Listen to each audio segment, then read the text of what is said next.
Hare Krishna. Hare Krishna. So we welcome all of our Zoom listeners, our listeners over Facebook Live, our listeners over YouTube Live, welcoming all of you to this session 3 of Sri Bhagavatamrita. We will do some kirtan for 5 to 7 minutes.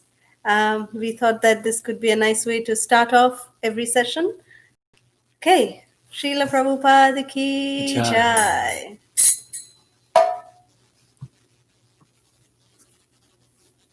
Namo Vishnu Padaya Krishna Prasthaya Bhutale Srimate Raya Pataka Swami Iti Namine Vishnu Padaya Krishna Prasthaya Bhutale Srimate Bhakti Vedanta Swami Iti Namine Namaste Saraswate Deve Gauravani Pracharine Nirvisesha Shunyavadi Vastatyadesh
Harinam Sankirtan Mahayagya ki jai. Srila Prabhupada ki jai. Hare Krishna. Again, we welcome all of our YouTube live listeners, our Facebook live listeners, and our Zoom listeners. Welcome to all of you to this session. We request all of you to please kindly turn off your audios. You may keep your videos, but please turn off your audios so that clarity. So we'll start. Om Namo Bhagavate Vasudevaya. Om Namo Bhagavate Vasudevaya. Om Namo Bhagavate Vasudevaya. ॐ अज्ञानतिमिरन्धस्य ज्ञानाञ्जनशलाकया चक्षुरुन्मिलितं येन तस्मै श्रीगुरवे नमः। नमो विष्णुपदाय कृष्णप्रेष्ठाय भूतले श्रीमते राधनाथ स्वामिनिति नामिने। ॐ विष्णुपदाय कृष्णप्रेष्ठाय भूतले श्रीमते जयपताक स्वामिनिति नामिने। नमाचार्यपदाय निताय कृपा प्रदायिने गौरकथा धामदाय नगरग्रामतारिणे। नमः ॐ विष्णुपदाय कृष्णप्रेष्ठाय भूतले श्रीमते भक्तिवेदान्त स्वामिनिति नामिने। नमस्ते सरस्वती देवे गौरवाणी प्रचारिणे निर्विशेष शून्यवादी पाश्चात्य देशतारिणे। जय श्री कृष्ण चैतन्य प्रभु नित्यानंद श्री अद्वैत गदाधर श्रीवासदि गौर भक्त वृंद। हरे Krishna Krishna Krishna Hare Hare Hare Ram Ram Ram Hare Hare. Hare Krishna. So we welcome all of you to this session 3 of Sri Gita Rahasya. So before we start today's session, we would like to announce all the participants for the quiz session that we had in session 2. So from YouTube, we'd like to congratulate Prasanna Kiran, Sharmila S. Bhakta. We thank you for your beautiful comments and your sweet comments. Susie Patel, I remember you said you have a beautiful spiritual name. So we request devotees who have their spiritual names, because of Kali Yuga, our minds are forgetful. But I think it was Shamala, Sakhi, something like that. But Shyampriya Devi Dasi. who? Shyampriya Devi Shampriya Mataji. So thank you so much, Shampriya Mataji. So we request devotees to put in the comment section when they answer the quiz, if you can also put your spiritual name. So that way it will help us to announce your spiritual name as well. So Shamala Priya Mataji, Neelaben Patel, Rekha Mataji, Kaveri Sham Mataji, Sampath Kumar Prabhu, Mother Flavier, Hariharan Jai Kumar Prabhu, Sri Lekha, Vrindavani Mataji, Hari Krishna Madali Prabhu, Bhargavi, Barshana Chitra Mataji. Congratulations to all of you from YouTube. From Facebook, we would like to congratulate Anju Agarwalji, Meena Mataji, Rasika Chaudhary, Ranjani Gopika Mataji, Radha Mataji, and Rajeshwari Mataji. Congratulations to all of you for participating in the quiz session. Thank you to all of you. All right, so we start session 3 today. Thank you so much for joining on time. And we will be discussing chapter 2 and chapter 3 of Bhagavad Gita today. So this is, however, when we have YouTube on this side and Zoom on this side, so you will see us probably moving our vision from side to side. So I just wanted to let you all know so you don't feel uncomfortable. But at the same time, for our Zoom listeners who have registered on the WhatsApp group, you will be able to see the PowerPoint presentation. For the YouTube Live and Facebook Live listeners, we would like to encourage you, if you would want to register and join Zoom, then you can also see the PPT, but you can hear us. And even if you're not able to see the PowerPoint presentations, you can at least hear us speaking them. But if you join the registration is for free. But if you become part of the WhatsApp group, you will be able to receive all the materials that we are sharing in the WhatsApp group. There's a lot of special benefits. So please see if you can register and join the WhatsApp group. All right. So with this disclaimer and information, we'd like to start. chapter 2 and chapter 3 today. Chapter 3 and 4, actually. And so chapter 3, there's a connection between chapter 3 and chapter 2 and chapter 3. Because we remember in chapter 2, text 49, Krishna says, Dure nahi avaram karma buddhi yoga dhananjaya buddhau sharanam anvichha kripana falahetava. Can we have the PowerPoint on the screen, please, for Zoom? And there we can see the text 249. That is the connection between chapter 2 and chapter 3 that we are talking about today. So even though we are referring to a chapter 2 verse, while speaking chapter 3, it's important. O Dhananjaya, rid yourself of all fruitive activities by devotional service and surrender fully to that consciousness. Those who want to enjoy the fruits of their work are misers. So here Krishna is explaining that Buddhi Yoga, perform Buddhi Yoga, remove yourself from karma. So in this way, Krishna is telling Arjuna, keep all the abominable activities distant from you. How? By Buddhi Yoga. Now Arjuna thinks Buddhi Yoga means I need to apply my intelligence.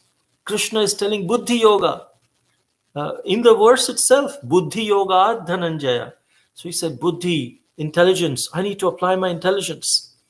So he thinks by using my intelligence, I should avoid all the abominable activities, which means I should not fight. But then Krishna is still telling me to fight. If I apply my intelligence and avoid the abominable activities, my intelligence tells me don't fight. But then Krishna is telling me still fight. So why is he telling me two different contradictory instructions? So then chapter 3 begins. It begins with Arjuna's question to clarify this contradictory instruction. Because according to Arjuna, jnana and karma, they are not compatible. And that is what we will discuss. Why Arjuna is thinking jnana and karma are not compatible. And how does Krishna explain this? We go to the next slide.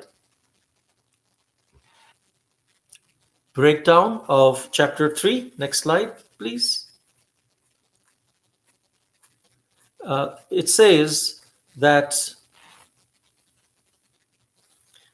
chapter 3 talks about renunciation. Section 1. There are 5 sections, and section 1 talks about renunciation. Section 2 talks about nishkama karma yoga, which means how you can work combined with knowledge and detachment, and then offer the fruit for the satisfaction of Krishna. Don't be attached to the fruit.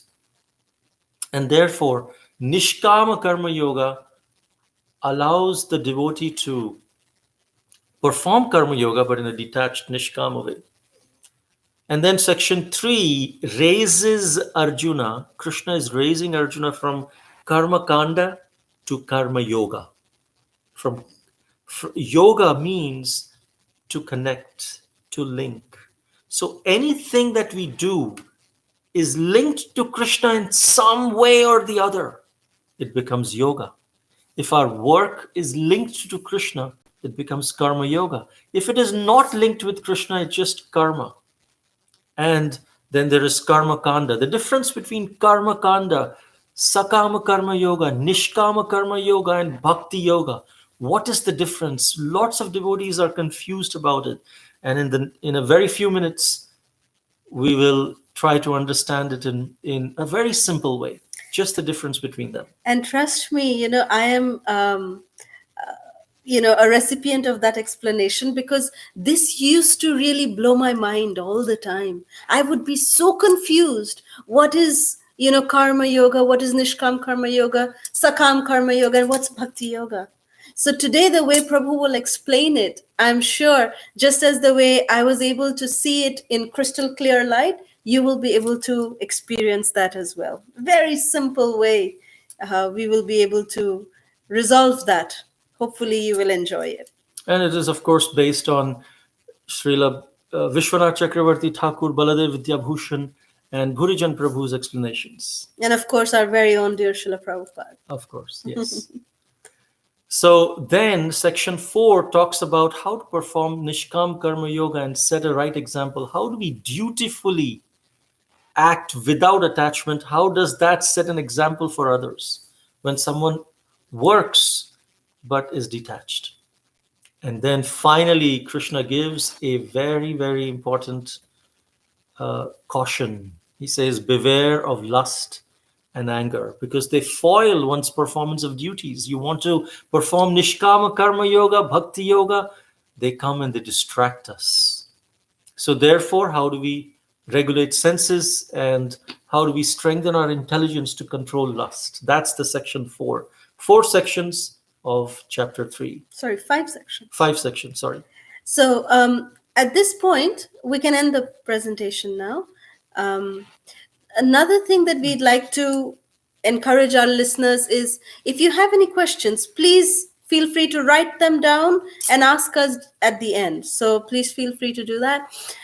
So when we talk about karma kanda, it encourages regulated sense gratification. Can we have the PPT again, the next slide? Because this slide will explain the difference between Karma Kanda, Sakama Karma Yoga, Nishkama Karma Yoga, and Bhakti Yoga. So, The next slides. Thank you. yes, so Karma Kanda is actually telling us how we can perform regulated sense gratification, which means during following the Vedas, 90% of the Vedas is Karma Kanda section. And 10% talks about spiritual emancipation and deliverance. So here it's explaining how we, at least those who are following the Karma Kanda portion, they are somehow having faith in the Vedas. They somehow develop, because of the faith in Vedas and the allurement of the Vedas for sense gratification, they say, well, if you do this, you'll go to higher heavenly planets.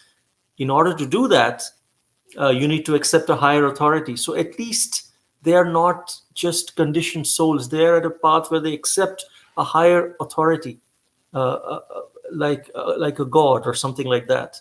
And then as they perform these activities of sense gratification, but in a regulated way based on the scriptures, they slowly start getting purified, and gradually they feel, hey, you know what, all these karma kanda that I'm doing, ultimately, what is it leading me to? If you see a lot of karma kanda ritualistic mantras, they end with Narayanam iti samarpayami, that I offer everything to Narayana. Or at the end of Ganesh Stuti, they say Hare Ram, Ram Ram, Hare Hare, Hare Krishna, Krishna Krishna, Hare Hare. And one who keeps doing this kind of karma kanda for sense gratification suddenly says, hey, what does it end to? Why am I giving it to Narayana? What is this Hare Krishna mantra? And slowly he may come to the platform of Sakama Karma Yoga, where now he wants yoga. He wants to link directly to the Supreme Lord.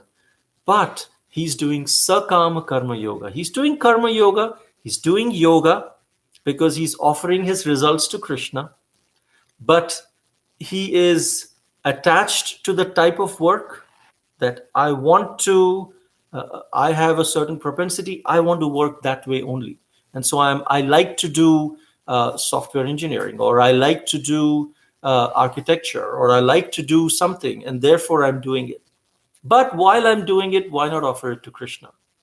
At the same time, a Sakam Karma Yogi also is attached to the fruits. I'm doing it, I'll give it to Krishna, I'll do what I like, I'll give it to Krishna, but I will also get this result. Get this particular result. So that's Sakama Karma Yoga, 3 things.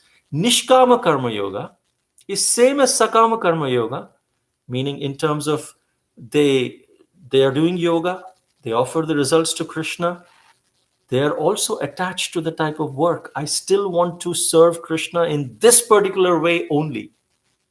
However, they are not attached to the fruits. they are doing it without proprietorship, without desire for profit. Like Krishna explains in chapter 3, text 30, he explains this, that nirmamo nirhankahara, that do not have any proprietorship, do not have any desire for profit.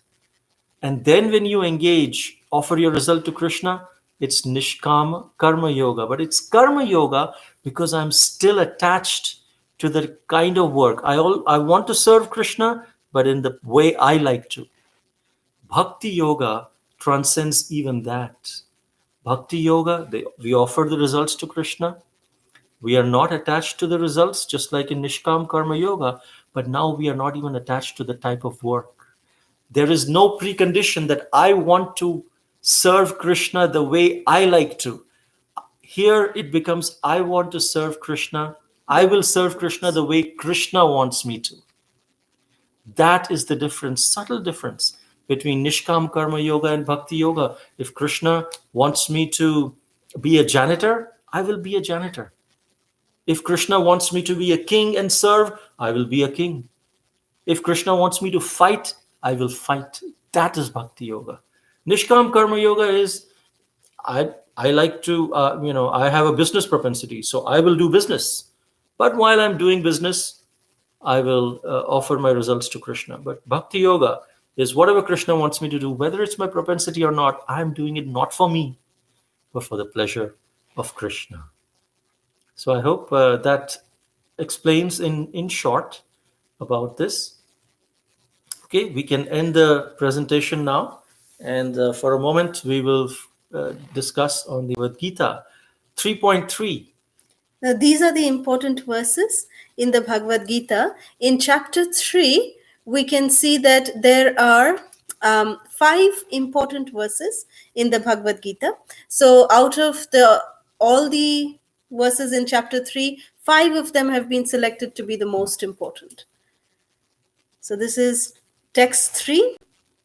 Shri Bhagavan Vacha Lokesmin Vividha Nishtha Pura Prokta Mana Yogena Khyalam Karma Yogena Yoginam. The Supreme Personality of Godhead said, O Arjuna, I have already explained that there are 2 classes of men who try to realize the self. Some are inclined to understand it by empirical philosophical speculation and others by devotional service. So here the important word that Krishna says is Lokesmin Dvividha Nishtha. That in this world there are people having 2 kinds of nishtha, one on jnana, one on karma. And this is what Arjuna got confused with. That one jnana, one karma, what am I supposed to do? Because Arjuna was thinking these are 2 different processes.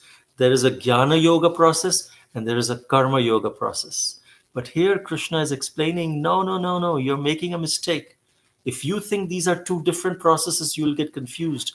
They are different rungs of the same ladder. It's the same process which goes ultimately to Bhakti Yoga, but these are 2 different stages of development.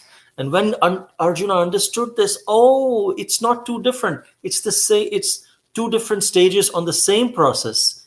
Then he understood what Krishna is trying to say, why Krishna is asking him to fight. Okay, so then in this verse, we can go on the PPT now. In this verse, Krishna is explaining the difference between Sankhya Yoga and Buddhi Yoga, which means philosophical speculation and Krishna consciousness. It explains that Sankhya Yoga is an indirect path, whereas Krishna consciousness is a direct path because it connects directly our karma to Krishna consciousness.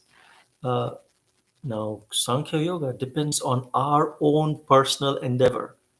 If we fail, it's all on us. But Bhakti Yoga, Buddhi Yoga, is dependent on Krishna's mercy, depending entirely on the Supreme. 2nd chapter, 61st verse. Krishna says, just depend on me. Because it does not depend on someone's own limited ability of sense control. And then in Sankhya Yoga, we may not be sure of success because we may never reach the highest run. We may get stuck at Sankhya Yoga level or the Jnana Yoga level. But in Buddhi Yoga, there is definite surety of success sooner or later. It may not be right now, it may take a while, but whatever it is, there is surety of success. We will continue in our next life from where we left today. In Sankhya Yoga, it's a gradual path of purification. We need initial purification by performing prescribed duty. But for Bhakti Yoga, there is no pre qualification. Bhakti is causeless. So that's the understanding here. So Srila Prabhupada, he explains this in a very very beautiful way. Srila Prabhupada gives an analogy that we can end the PPT now. We can end the PPT, thank you. So ends and means of Bhakti Yoga is the same. Means the goal is the same, the journey is the same. To explain this, Srila Prabhupada gave an example. He said that some person who does not know how gold looks, so we give them a vivid description that gold is something very sparkly, it's yellow in color. And he says, Acha, it's very nice. Okay, how can I see where is gold? So then he says, okay, you climb the stairs, go up the stairs, and then you open the door. And then as soon as you open the door, what is there inside? That is gold. So he runs up the stairs, and then he opens the door and he looks, oh, this is like a room full of shiny, shiny gold. It's glittering all over. But then he just looks back. And what does he see? Lo and behold, the stairs are made of gold. Everything, even the handle of the door is made of gold. The door is made of gold. Then he realizes, oh, so that means when I started to find out what is gold, the first step that I took, that was also gold. But I didn't realize it at that time. So when we start Bhakti Yoga, we may not be at the same purified stage, but we are chanting Hare Krishna. We are engaging in devotional service. So when we are doing all of that, when we reach the epitome of Bhakti Yoga, the perfectional stage of Bhakti Yoga, then we realize that, from day one, we are engaging in Bhakti Yoga. So this is what the means and the end are the same. So this is the beautiful analogy that Srila Prabhupada gives. And then in text 7, there's a very beautiful verse in this chapter which translates as, on the other hand, if a sincere person tries to control the active senses by the mind and begins karma yoga in Krishna consciousness without attachment, he is by far superior.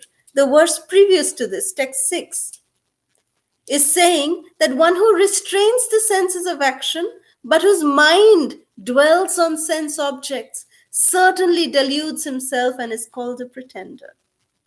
So there's a very beautiful story in this regard. It's more like a joke. So we'll just share that with all of you. There was once a Bhakta Fred, a new devotee who joined the temple.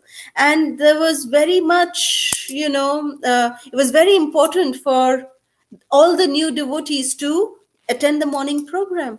So then they would attend Mangalarti at 4:30, then the Bhagavatam class at 8 o'clock. And one day the temple commander noticed that Bhakta Fred is not there. So the temple commander immediately went out into the temple grounds and said, Bhakta Fred, where are you? Where are you?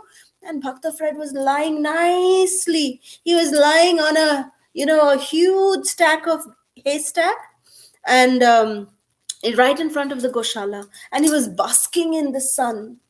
So then the commander, he got so angry and he said, Prabhu, Bhakta Fred, what are you doing here? Bhagavatam class is going on inside the temple and you are here. So Bhakta Fred said, well, Prabhu, I thought about it. And I said, it's such a cold morning. So rather than sitting in the Bhagavatam class and thinking about the nice sun, hot sun, the morning sun on the hay, I thought it would be better for me to come in this haystack, lying down in the sun and think about the Bhagavatam class. So That should not be our state of consciousness also, that although we should make sure that where we are, our consciousness is also there. Not that when we are doing service on the altar, that we think that, oh, everyone will glorify by the way my hands are moving so delicately, they're doing a huge number on the chamara, people will glorify me, they will think I'm so great. But then if that is our consciousness, then where is bhakti yoga in it? Bhakti yoga means we do everything for the satisfaction of Krishna. So for the pleasure of Krishna. So this is something that we need to understand. Text 9 says, work done as sacrifice for Vishnu has to be performed, otherwise work causes bondage in this material world. Therefore, O son of Kunti, perform your prescribed duties for his satisfaction, and in that way always remain free from bondage. And then here Krishna is explaining, do it for my satisfaction. Do it for, actually here Krishna is referring to himself in the third person.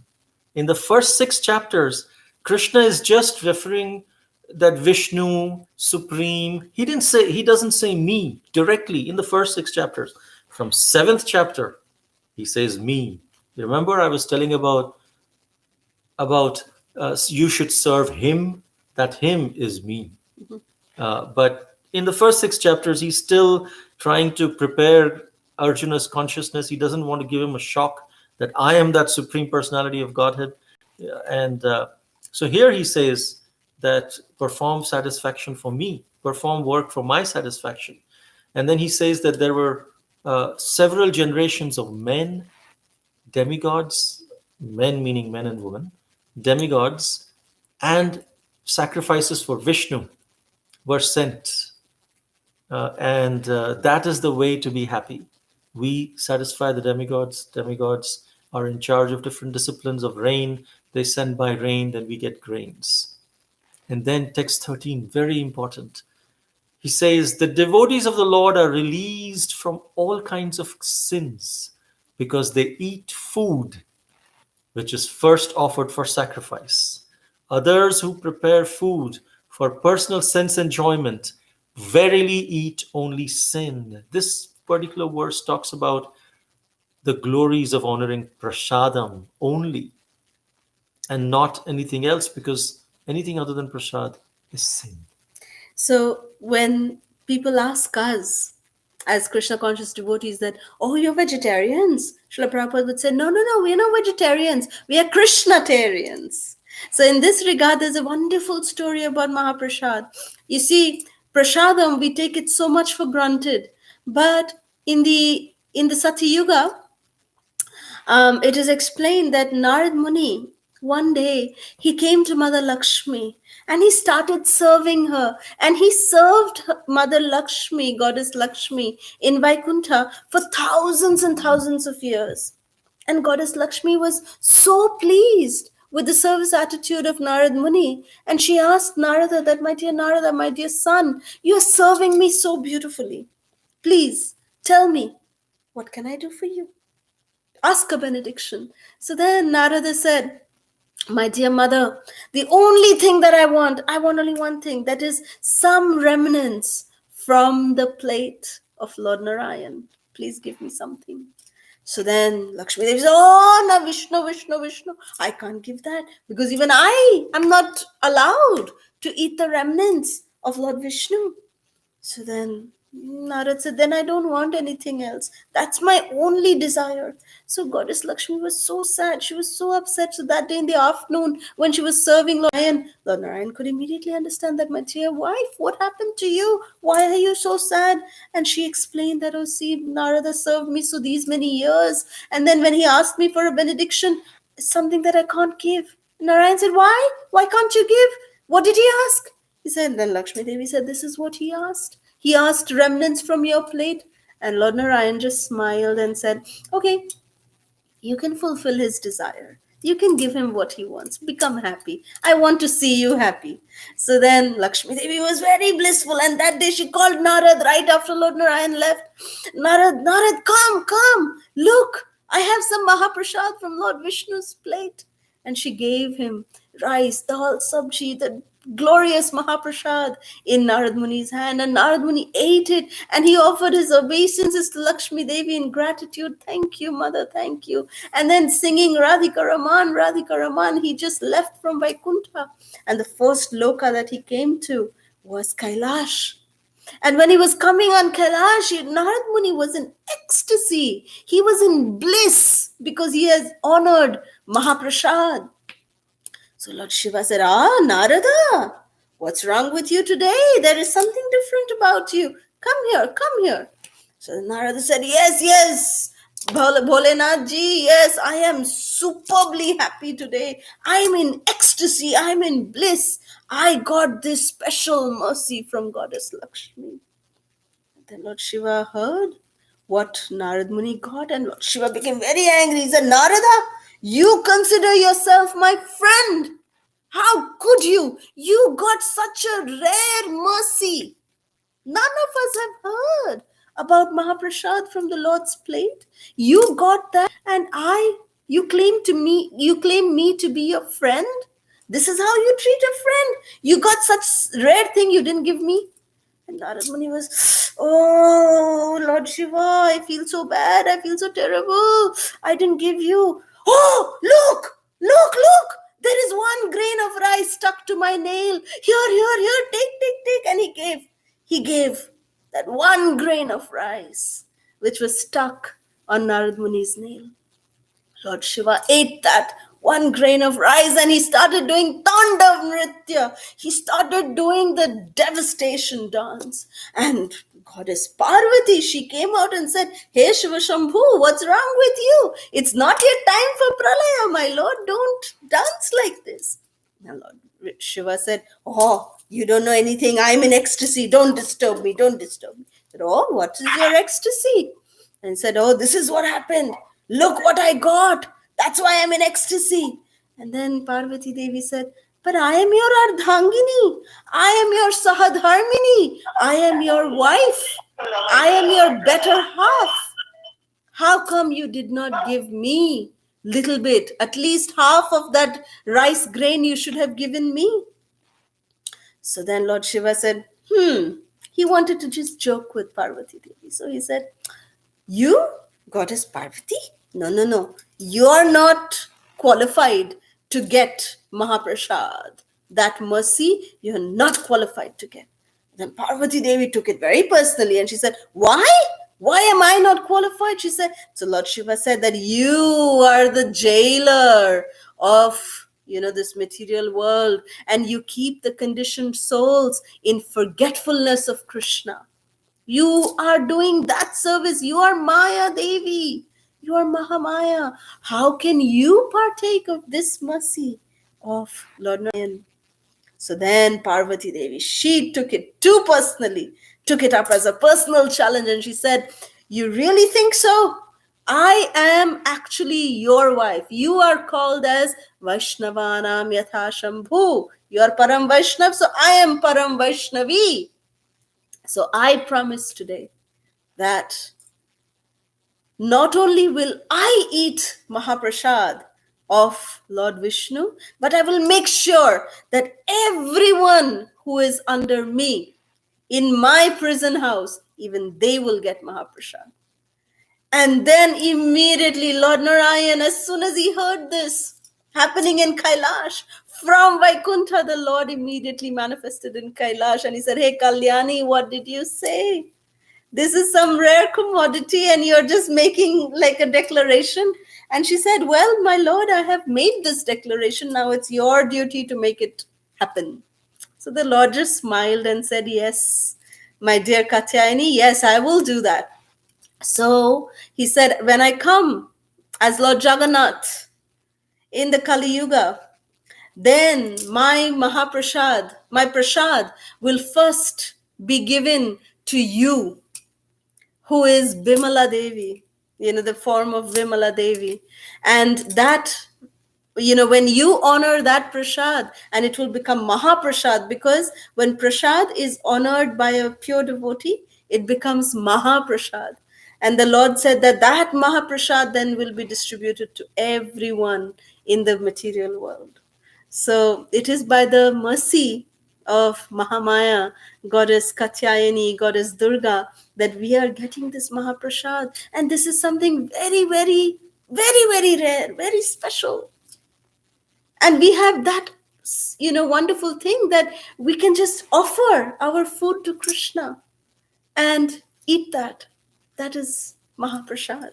So we should always, so that we don't incur sins, Krishna said that we can do this kind of process. So this is the glory of Mahaprasadam ki jai. Wonderful. So now we go to the next important verse, which is verse 14. Annad bhavanti bhutani parichanyadanna sambhava yagyad bhavati panyo yagya karma samudbhava. All living bodies subsist on food grains, which are produced from rain. Rains are produced by performance of yagya, and yagya is born of prescribed duties. And then Krishna explains about if you have Nishkam Karma Yoga, how you need to set an example. Yad yad acharati shreshthas tatta deve tarojana sayat pramanam kurute lokastadanuvartate. Whatever action is performed by a great man, common men follow in their footsteps, and whatever standards he sets. By exemplary acts, all the world pursues. Srila Prabhupada is one such Nishkam Karma Yogi, Bhakti Yogi, who preached by his own example. He asked us to chant, and he would chant also on his beats every day without fail. One time, a devotee says that in the Kennedy airport, everybody was sitting in the airport around Srila Prabhupada, and Prabhupada was about to go. So all devotees were just sitting next to him. He was sitting on the sofa. And then just then the temple president came and yelled, "All right, the airport officials are complaining. There's too much commotion. So all devotees have to leave." And so all devotees, they didn't want to cause any trouble. So very unwillingly, they got up. They were feeling separation from Prabhupada, and they started leaving. And as they were leaving, Srila Prabhupada also got up, started to leave. And then the temple president said, "No, no, no, Prabhupada, not you, Prabhupada." So Prabhupada said, "Well, why not me? You said all devotees need to leave from here. Am I not a devotee?" And so with this, all the devotees, they just started chanting, "Jai Srila Prabhupada." That Srila Prabhupada, he gave his example of humility and simplicity, that he also considered himself as one of the devotees, not one of the great acharyas. That is what made him the great acharya. Next Then text important 27. verse is text 27. Prakrite kriyamanani gunai karmani sarvasha ahankara vimudhatma kartaham iti manyate. The bewildered spirit soul, under the influence of the three modes of material nature, thinks himself to be the doer of activities which are in actuality carried out by the self. Carried out by the nature.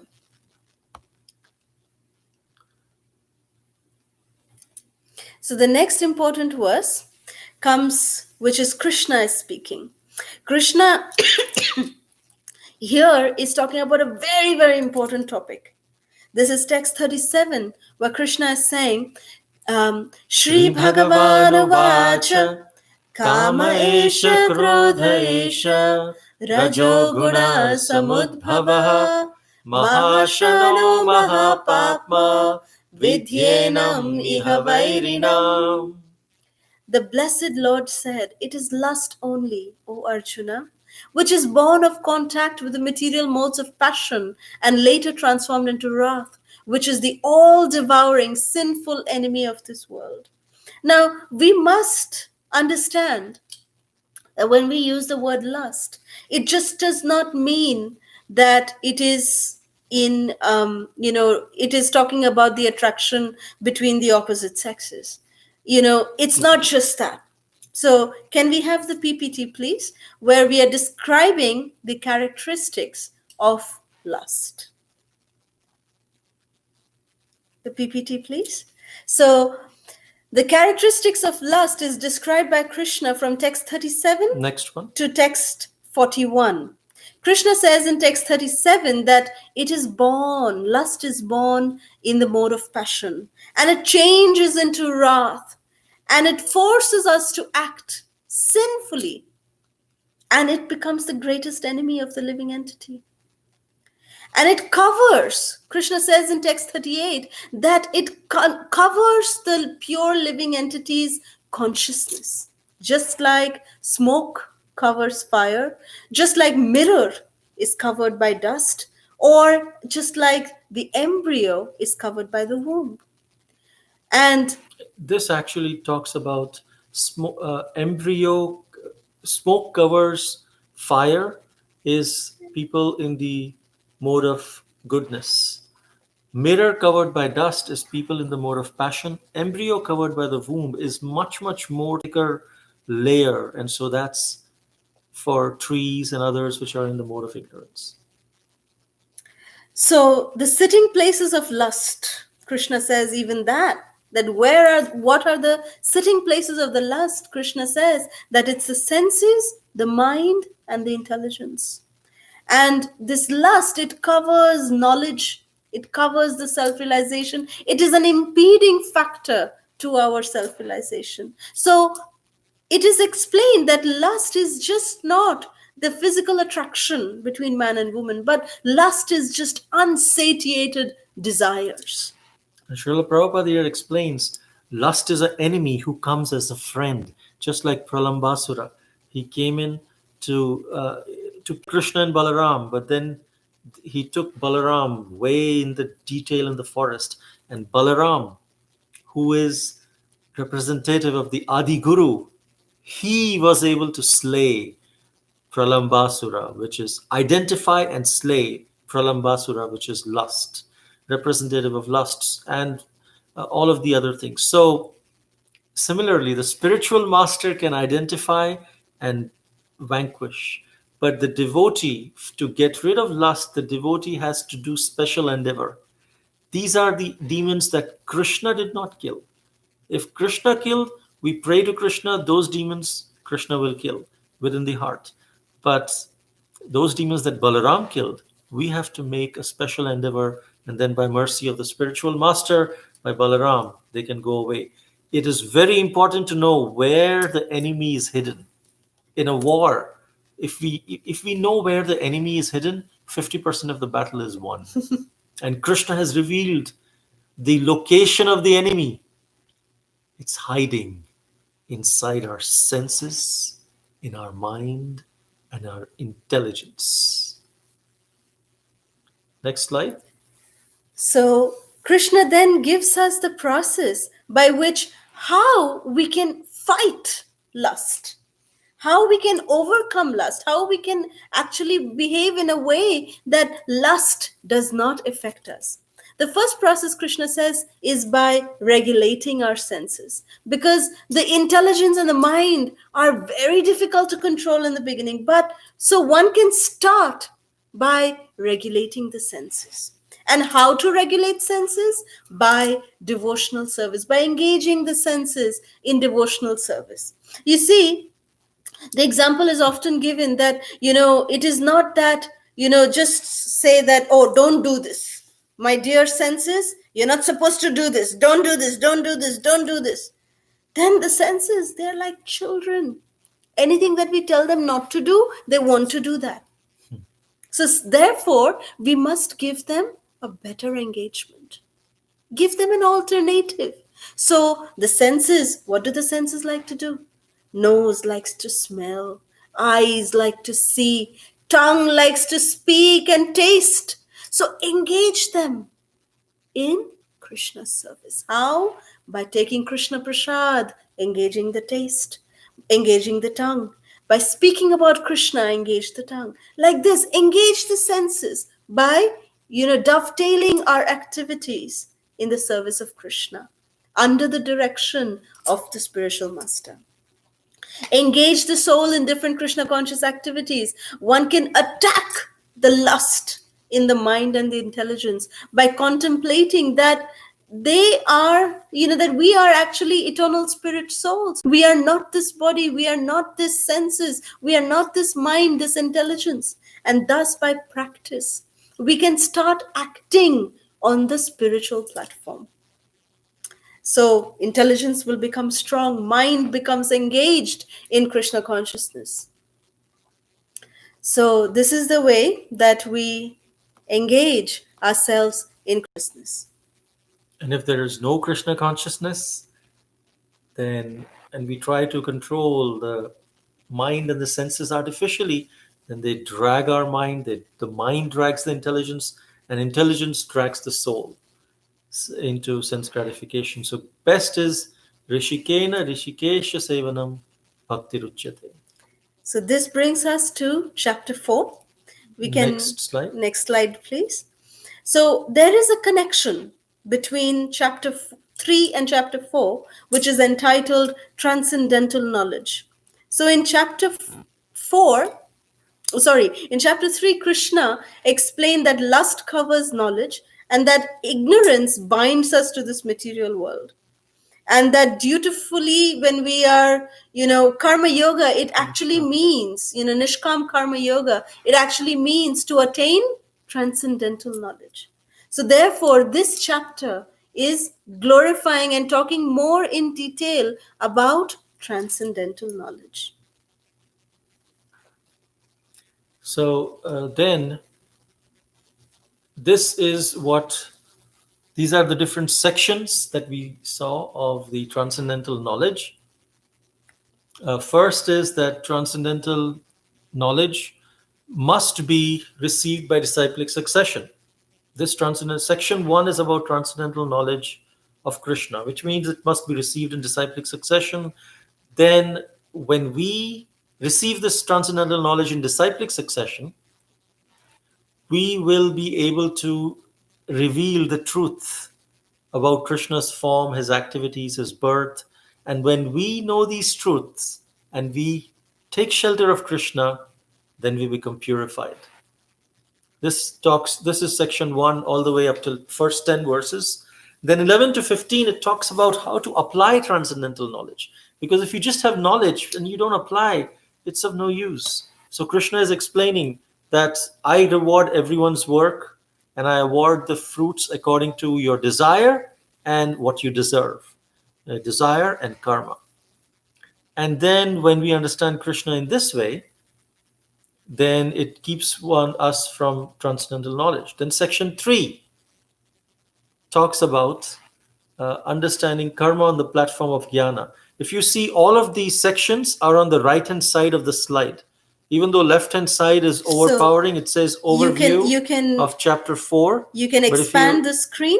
Yeah, if you just expand the screen and look at the section, right-hand section, you will see all the sections that we are talking about right now. So no need to change the slide just yet. Okay. So then section 3 talks about how do we understand Krishna from the platform of jnana. Understand karma from the platform of jnana.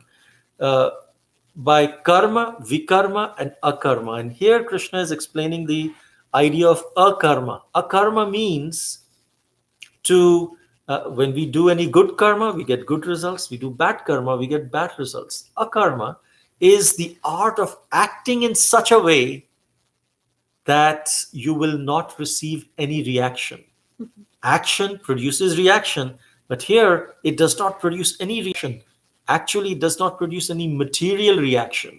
There is a spiritual reaction for akarma, but no material reaction, which is devotional service. Akarma is nothing but devotional service. When we perform any devotional activity, hearing about the Lord, chanting, right now, when we are discussing Bhagavad Gita, hearing the words of the Lord, this is akarma. This activity is not having any reaction, any material reaction, but it is generating a spiritual reaction of love within our heart, and that burns all the previous sinful activities. Section 4 talks about how these different sacrifices, they lead to transcendental knowledge, because the fruits of all the Vedic sacrifices is transcendental knowledge, which then leads to liberation and pure devotional service. And then finally, section 5, the final 9 verses talk about conclusion, how acting on transcendental knowledge that is received by disciplic succession, it destroys all the sinful reactions. Therefore, get the transcendental knowledge from disciplic succession and perform your duty fixed in that transcendental knowledge. So basically, do your duty in such a way, Krishna is saying, that it does not give you any material reaction. So Krishna is now giving us an, awareness, a framework that how by staying in that framework, we can still get reaction of being outside the framework. Okay, So we can end the PPT now. Thank you. So this is 4.1. Krishna is saying here, Shri Bhagavan Vacha Imam vivashvate yogam proktavan avyayam vivashvan manave praha manur ikshvakave brave. The blessed Lord said, I instructed this imperishable science of yoga to the sun god, Vivashwan. And Vivashwan in turn instructed it to Manu, the father of mankind. And Manu in turn instructed it to Ikshvaku. So we will be discussing 11 important verses in this particular chapter 4.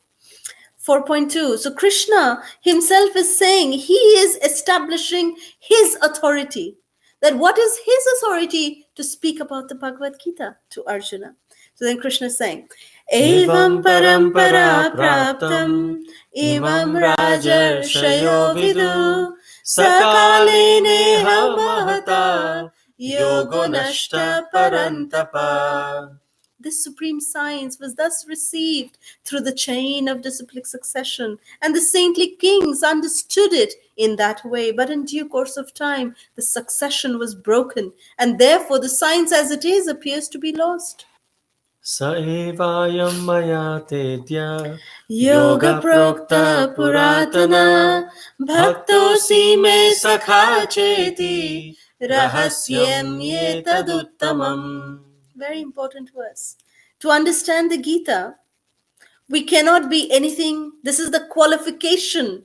Krishna is saying that what is the qualification to understand the Gita? So here it is. This very science, ancient science of the relationship with the Supreme, is today told by me to you because you are my devotee as well as my friend. Therefore, you can understand the transcendental mystery of this science. So this is, bhakto sime sakha cheti. So this is how Krishna is explaining this. Then the very, very famous verses of the 4th chapter of the Gita is 4.7 and 4.8. Even kids know this verse. Yada yada hi dharmasya glanir-bhavati bharata abhyutthanam-adharmasya tadatmanam srijamyaham paritranaya sadhunam vinashaya cha dushkritam dharma sansthapanarthaya sambhavami yuge yuge janma karma cha me divyam evam yo veti tattvata tyaktva devam punarjanma naiti mameti sorjuna. This is a very, very important verse. That Krishna is saying that one who knows the transcendental nature of my appearance and activities does not, upon giving up the body, take his birth again in this material world, but attains to my eternal abode, O Arjuna. That janma karma chame divyam, that my appearance and activities are transcendental. So we must not understand Krishna to be, ordinary person. So Krishna is revealing here his transcendental births, his activities. So in this way, Krishna is giving this beautiful transcendental knowledge to Arjuna. And thus by to all of us. Then a very, very important verse Krishna speaks, that, Krishna, many times Krishna is given a blame that, oh, why Krishna? God should be equal to everyone. So Krishna says, yes, God should be equal to everyone, but here's my formula. So Krishna says, Ye yatha mam prapadyante tam tathaiva bhajamyaham mama vartmanu vartante manushya partha sarvasha. As all surrender unto me, I reward them accordingly. Simple formula. That you come to me 10%, I will also come to you 10%. Like that. This is what Krishna is saying. So one time there was a beggar. He came and he came inside the house of a landlord, and this landlord had a house. He had a beautiful garden. He had nice cars that were there. And this beggar came and he said, "My dear sir, my dear landlord, you have you have such a wonderful house, the best house in the whole village." And so the landlord looked at him and he called his wife. "My dear wife, can you get some gold bracelet?" And this beggar, his ears perked. "Oh, if I glorify, he may give me something more." So then he said, "Well, my dear sir, not just the house. Look at your garden. Such beautiful roses I've never seen in the entire village. So wonderful. Wow." And then the landlord said, "My dear wife, along with the gold bracelet, can you bring some more of the gold chain as well?" And the wife was inside, and so the beggar said, "Wow, now this is a confirmed strategy." So then he said, "My dear sir, not just your house, not just your garden, look at your car. Beautiful. It looks like, when did you buy it? It looks like it's brand new." He said, "No, no, it's been a while." "Yeah, but it's so wonderful." And so the landlord said, "My dear wife, while you're bringing the gold bracelet and the gold chain, why don't you bring 100,000 rupees as well?" And the beggar is like, "Wow, now I'm going to get all these things. But I should not be greedy. Let me not flatter him more. This much is enough for my rest of my life. I think I'm good." So the beggar is waiting, waiting, and the landlord is just sitting. He's reading some newspaper, and he's waiting and waiting. He said, "My dear sir, is everyone healthy in your family?" "Yeah, yeah, yeah." "Is your wife healthy?" "Yeah, yeah." "Why do you ask?" "No, you just asked for your wife to bring certain things. She's not here anymore." So this person, he closes his newspaper and he says, "My dear beggar, you satisfied me by your words. I also satisfied you by my words. The deal is over. And my That's all." wife? You're asking about my wife? She is hard of hearing. She's deaf. She didn't hear anything that I said. So, ye yatamaham prapadyante. Krishna, he rewards us accordingly as we surrender to him in this way. So then, text 13, Krishna says, Chaturvarnyam maya shrishtam gunakarma vibhagasha tasya kartaram api mam vidya kartaram avyayam. The Krishna says that I created the four divisions of society according to guna and karma. It's not according to janma and karma. So when we always read this, we remember a very beautiful story. At one time when Krishna came to Hastinapur as the Shanti Doot, as the messenger of peace, that please at least give the Pandavas their kingdom back.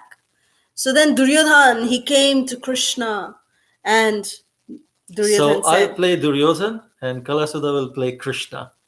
So Duryodhan says, "Well, Krishna, why have you come here as Shanti Dut on the side of the Pandavas? For what purpose?" well, the Pandavas, they are rightful owners and they are also deserving to be king. They are rightful heirs to the king, that's why. Well, why do you say they are rightful heirs to the king? Because they are the sons of Pandu. Really? Is Yudhishthir the son of Pandu? Who is the father of Yudhishthir? It's Dharmaraj. Who is the father of Bhima? It's Vayudev. Who's the father of Arjuna? Indra. Who is the father of Nakula and Sahadev?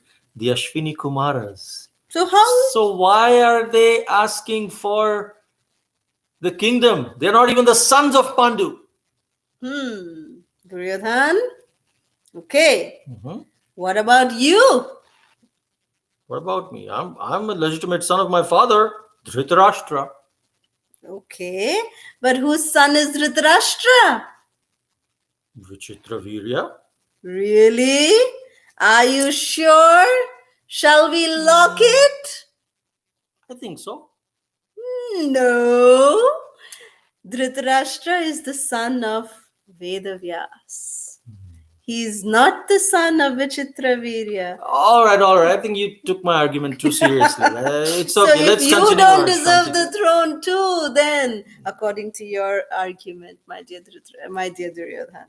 So this shows that Krishna never went according to Janma and Karma.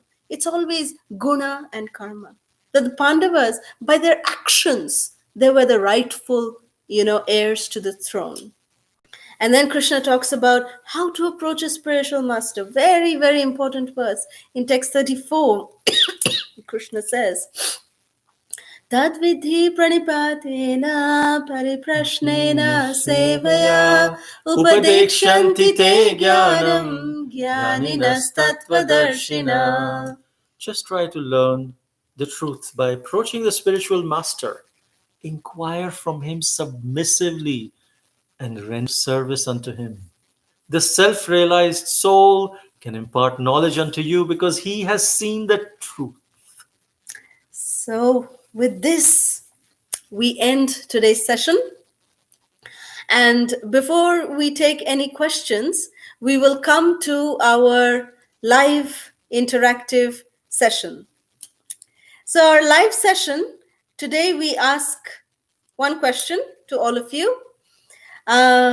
What is one thing that you learned new in today's session? Can you please share? You can take, all of you can write down in the comment section also, but anyone who would like to share, please, let's have a raise of hands and let's see who would like to share. Anyone who would like to share? Mataji, can I share? Yes, please. This is Kirti. I was learning the Bhagavad Gita third chapter too, but I never learned it this deeply, and I learned a lot of stories and the important parts, like example how to fight lust and like important parts in each chapter. So I just knew how to read the sloka and the translation, but I never got so deep in the stories and the backstories to it. So I really enjoyed today's session, Mataji Prabhuji. Thank you. Hare Krishna. Thank you, Kirti. Thank you so much, Beta. Anyone else would like to share anything, one thing new that they liked? Garima. Yes, Garima.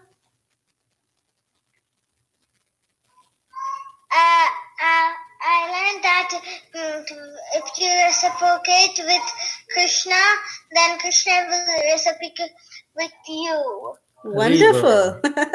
Wonderful, wonderful. Thank you. From Sumohini.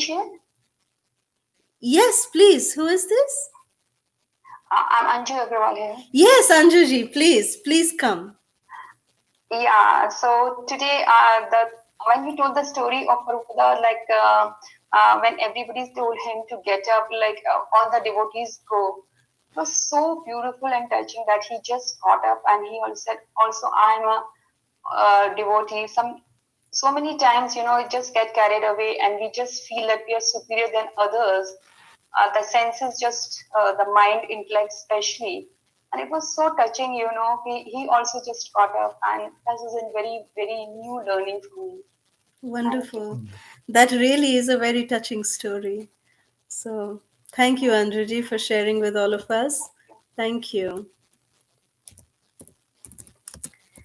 Anyone else? One more devotee would like to share? Anyone else?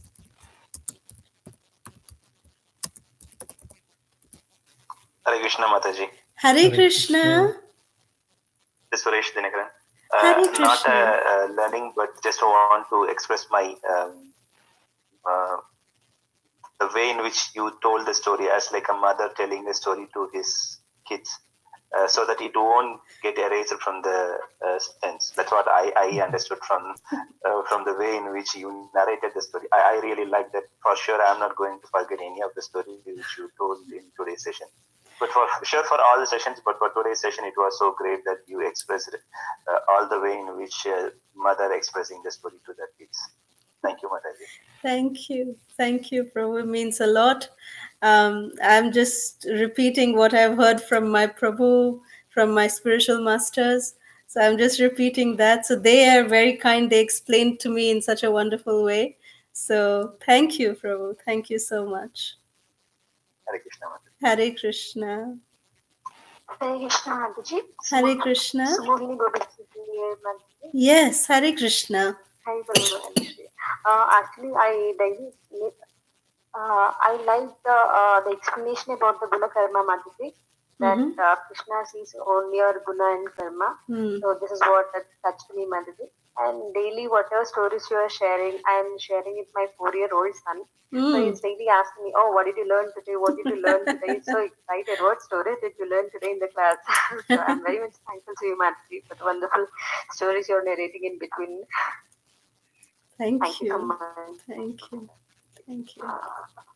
Thank you so much.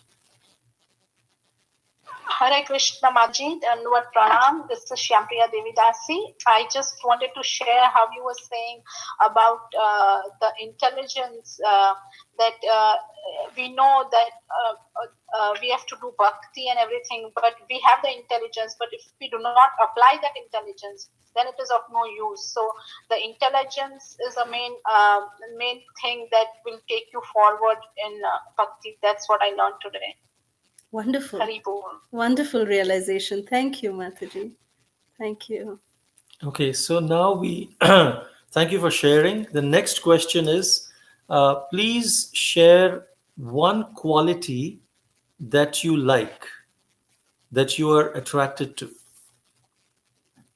in anyone, in yourself, or any one quality that you would like to develop inside you.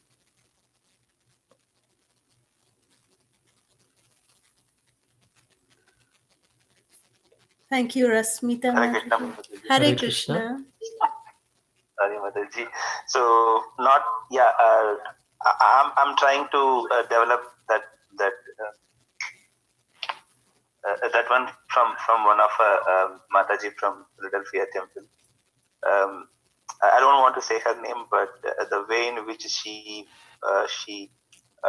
served Krishna always makes me think of great of her, that how she is serving Krishna. She won't look after money, or she don't think of the money, how much she's spending to serve Krishna. Say for example, if it is Janmashtami, lockdown period, she didn't even care of whether devotees come to the temple or not. She spent so much of money to decorate Krishna. When I saw Krishna, it was so great. I have not seen Krishna and Radharani so beautiful on that day. So the one character which I would like to develop from myself, we should not look after for money. Everything what has been given to us is by Krishna. So we should not count on the amount what we are going to spend to Krishna. For sure, it's all everything been given to us by Krishna. So we should not hesitate to spend it back to Krishna. That is one character which I would like to develop from my side, looking at Mataji from Philly Temple. Wonderful. Thank you, Prabhu. So, Hare Krishna Mataji. Hare Krishna. Go ahead, Galima. Go ahead.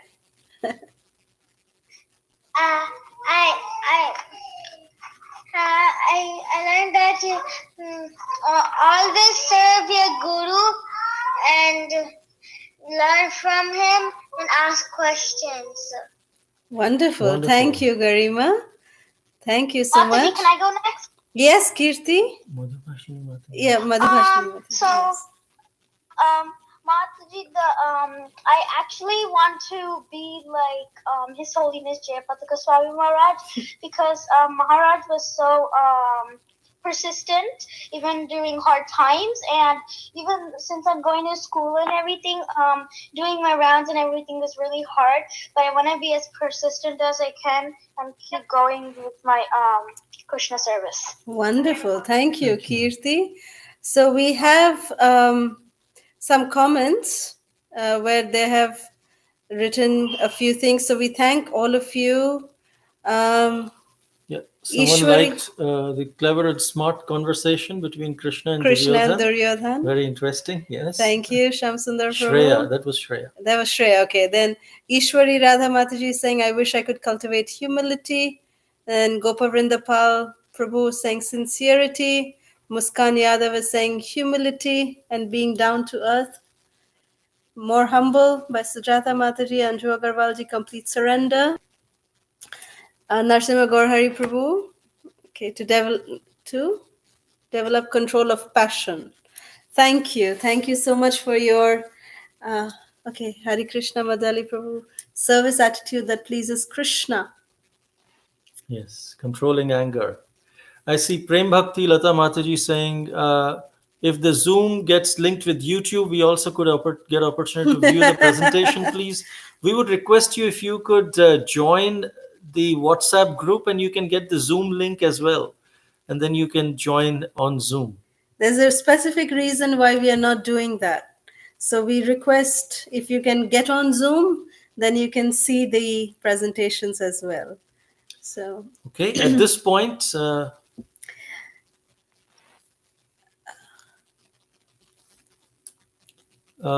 okay, thank you, Rasmita Mataji, for your wonderful comment. If you have any questions or comments, we can open now for questions. It's 8:42 Central Time. so And we have around 10 more minutes for questions. Hare Krishna, Mataji. Hare I Krishna. have a question. Yes. I actually have 3 questions, but I will do one question and give others a chance. So, like how Prabhuji was saying in Bhakti Yoga, whatever Krishna wants me to do, so we have to do whatever Krishna wants me to do. So how do we know that what Krishna wants me to do? Like for example, supposing like if I'm making prashadam, but I'm going to make that prashadam what I like supposing, okay, let me make today something like kheer. So because I would like some kheer, so I'm making that. But how do I know that Krishna likes that? That is for my graduate, like for my senses, that's what I'm doing. But I'm going to offer this prashadam to Krishna, and not only for prashadam, like any other things, like in your daily life, like how do we know that what Krishna wants me to do? I know it is like devotional service, but if you can explain a little bit in detail. Yes, thank you for your nice question. Ultimately, Arjuna could know this directly from Krishna because he was right there with Krishna on the battlefield. But for us, we accept it from our spiritual master and senior Vaishnavas. That's how we can understand what pleases Krishna, by taking guidance from them. And now, if you want to see specifically what prashadam, what bhoga will Krishna like, what he doesn't like, he has given a broad category. He likes patram pushpam phalam toyam and things like that. In that category, whatever you think you would like to offer Krishna, we can obviously offer. He is more not interested in the item that you're offering. He's more interested in what is the mood in which we are offering to Krishna. That is very, very important to him. Srila Prabhupada, there is a wonderful clip on YouTube you can see where Srila Prabhupada is telling how we should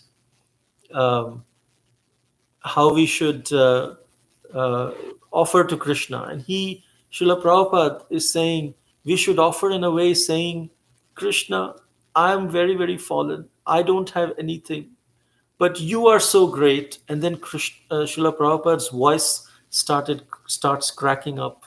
He starts crying, becoming very emotional, and he says, please accept this. Please accept this. I am unqualified.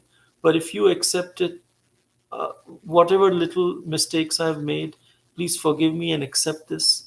Then I've just made it for you. If we just say that with a pure heart, actually feeling ourselves unqualified, actually feeling I'm not qualified to offer this to Krishna, but Krishna, because of my spiritual master's mercy, I'm daring to offer this to you. I know it is not good, but please accept this just for my purification, I've done this to please you. Please accept it.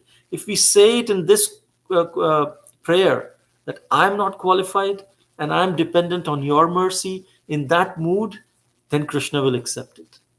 Of course, we offer to our spiritual master, and then our spiritual master to Srila Prabhupada, and that way it goes all the way to Parampara to Krishna. So it's the mood which Krishna is really looking for, not the activity. It's the thought, not so much the action. So I hope that answers your question. Yes, Prabhuji and Mataji, but I just wanted to add something, if you don't mind, about the purification. So, like how when you were explaining about Sankhya Yoga and about purification. So, how do we know that if we are purified? Like, how do we know the level of purification? Yes. So something similar was asked to Srila Prabhupada one time. So one time, Srila Prabhupada, he asked, his disciples one time that how do we know that Krishna is pleased by our activities, by what we are doing? How do we know that Krishna is pleased? And what we are doing, what we are saying, how is it that Krishna is really happy with what we are doing? So then devotee said, Prabhupada, we are doing what you're telling us to do, so Krishna will be happy. Then someone else said, oh, Prabhupada, we are doing what Krishna has told us to do in the Bhagavad Gita, so obviously Krishna would be happy. And then, one other devotee said, many reasons, many devotees gave. Then Srila Prabhupada himself said that you feel the ecstasy, you feel the bliss in your heart when you do service. That's how you know that Krishna is pleased. So then everyone nodded their head. Yes, this is correct. This is the right answer because Prabhupada said it. Then the next day, Srila Prabhupada was on his morning walk and around the same disciples were there. And that time, Srila Prabhupada stopped and he asked this question. How do we know that Krishna is pleased? So there were, different answers again, but there was one devotee from the previous session who had heard what Prabhupada said. So then he raised his hand. He said, oh, Prabhupada, I know the answer because we feel the ecstasy. We feel the bliss when we do service. That's how Krishna is pleased. And then Prabhupada looked at him and said, we feel the ecstasy, we feel the bliss? Could be. But we are doing what is said in the Bhagavad Gita by Krishna. That's why we know that Krishna is going to be pleased by that. And the devotee was dumbfounded. Yesterday Prabhupada said, you feel the ecstasy, you feel the bliss. And today he's saying because it's said in the Bhagavad Gita. So then the conclusion was that it's a combination of all the answers. Prabhupada stopped and said that this is the actual thing, that you will feel the bliss, you will feel the ecstasy, and you're doing whatever is written in the books, what is told by our acharyas, what is told by our Guru Vargas. We are following that. So obviously Krishna will be pleased and we will be able to get purification. So I hope that answers your question. Yes, Mataji, wonderful. Thank you so much. Mataji, I have a question.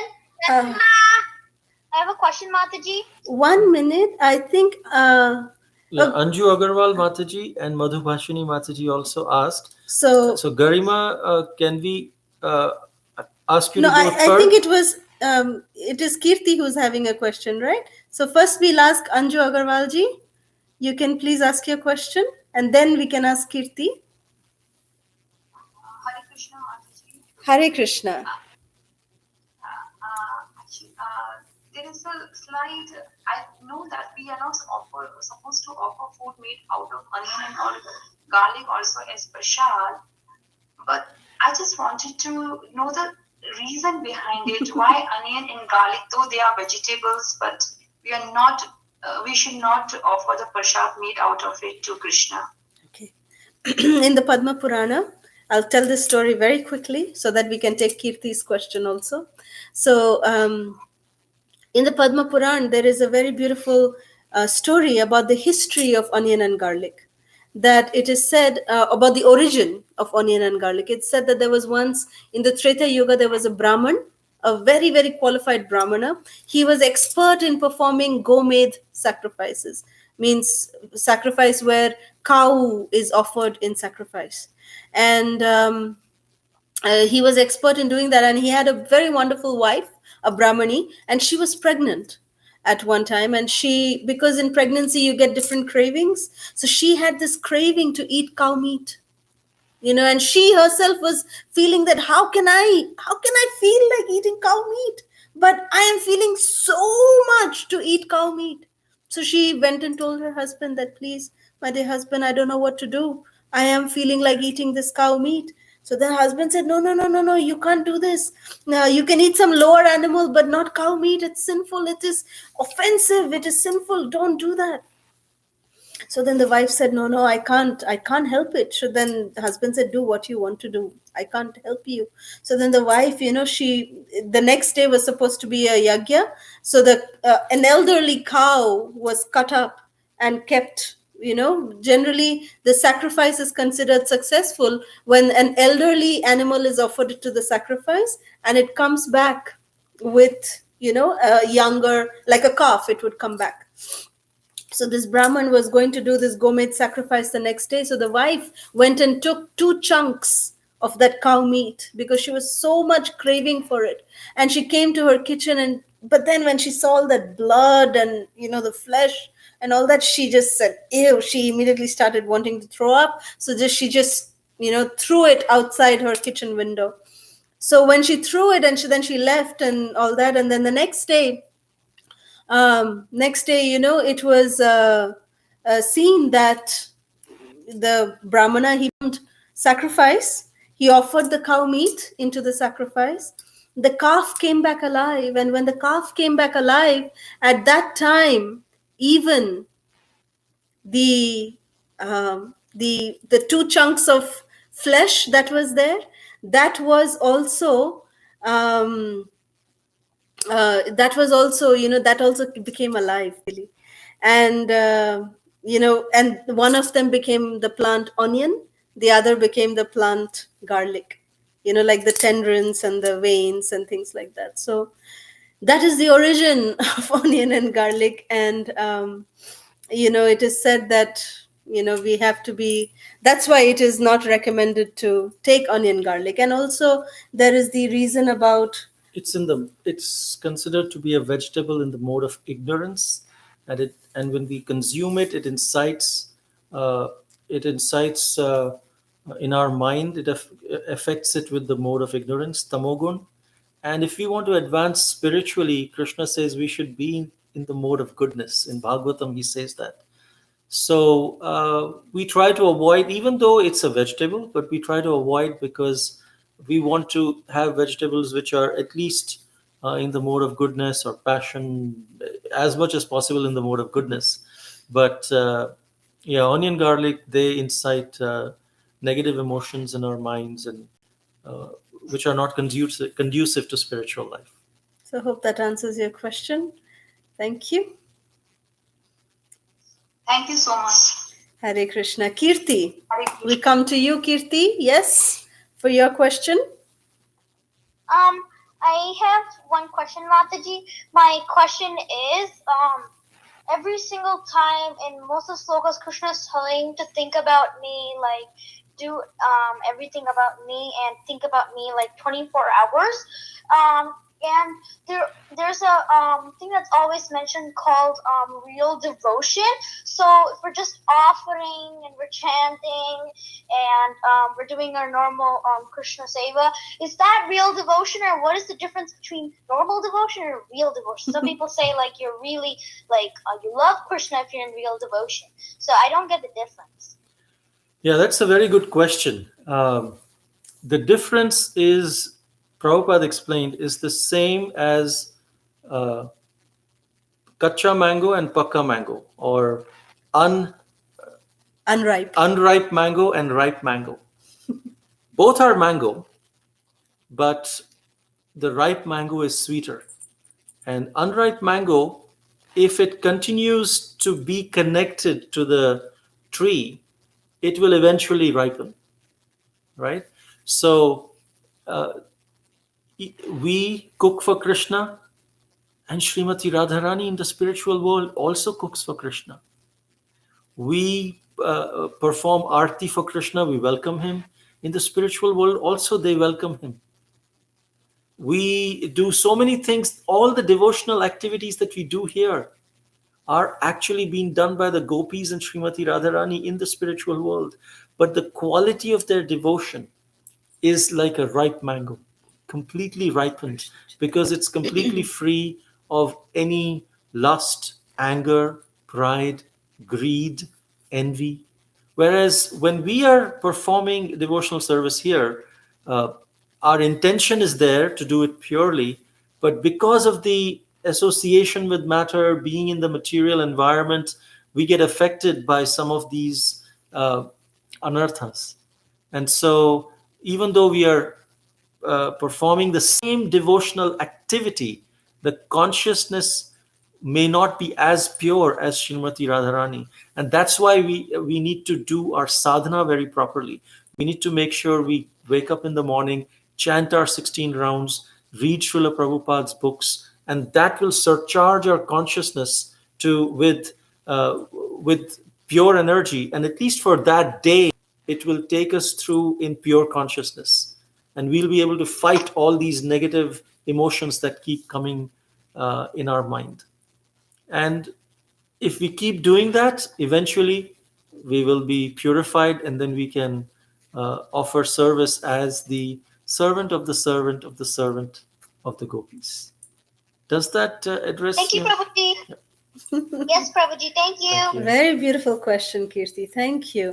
Can I believe I ask? yes, beta, give us 1 minute. There is a question from Sudesh Prabhu that we would like to give us 1 minute, beta. So Sudesh Prabhu is asking this question. Oh, how to do work and yet be detached and give fruits to the Lord. Okay. The thing is, whatever work we do, first of all, we need to make sure that we are connecting it to Krishna. So if we go to work and whatever money we get, if we just offer bhoga to Krishna, 40%, 30 to 40% of our money goes in eating. If whatever we eat, we offer to Krishna, we are offering 30 to 40% to Krishna already. Then we should sustain our family, and if we raise our family in Krishna consciousness, then that money that is going in sustenance of the family is actually going in the sustenance of devotees, of Vaishnavas. And if we serve our family members as Vaishnavas, that same money gets transformed into offering to Krishna. And those, if we are connected to any temple and there are devotees who are going out for preaching and for maintenance of the temple, we should offer some Lakshmi for that. And we should spend some money to directly share our Krishna consciousness with others as well, whether we are grihasthas or brahmacharis or whichever situation we are in. We must endeavor to preach Namaruchi, Vaishnav Seva, Jivadaya. Namaruchi is to develop taste for the holy name. Sri Chaitanya Mahaprabhu said these three things. Namaruchi, Vaishnav Seva, to serve the devotees. We use our Lakshmi in serving them. and Jivadaya, which means compassion, which means compassion for the soul, which is preaching and sharing our Krishna consciousness with as many people as we can. If we can live our life in that way, then we'll see that most of our fruits are being offered to Krishna. When we are working, when we go to office, we should start our day by praying to Krishna that Krishna, I'm whatever I'm trying to do here is, yes, the money that I make will be used in your service. The time I save will be used in this service. But whatever work I'm doing in the office, please accept that as I'll be doing it to offer to you. So then we should do the best, give Krishna the best result. We should endeavor to give the best result to Krishna and then leave the result to him. We should endeavor as if everything depends on me, because ultimately I'm going to offer this to Krishna in my consciousness. My boss has asked me to do this, my manager has asked me to do this, but let me do it in the best possible way. And in my mind I offer it to Krishna, and then Krishna will be pleased. And that way we are always thinking about Krishna even while we are at our work. So plus, in this way we can set example. If there are at work there are some competition or things like that, then we will be able to react in a Krishna conscious way, in such a way that sets an example for others. And that's what actually sadhana does to us. When we perform Krishna conscious activities, when we are placed in non Krishna conscious atmosphere, like work and things like that, then just like the silkworm is protected within the shell of the cocoon, so in that similar way, our sadhana, our sadhana bhakti protects us even when we are placed in non spiritual atmospheres. And we are safe, we are safe and connected in our consciousness to Krishna. That's why Srila Prabhupada named our society International Society for Krishna Consciousness. It's not Krishna activities. So in our consciousness, if we are always connected to Guru and Krishna, then everything is wonderful. So we hope this answered your question, Prabhu. Thank you so much. Okay. All right. Anyone else? Any questions? Mataji, I had a question related to this question. Yes. That you answered.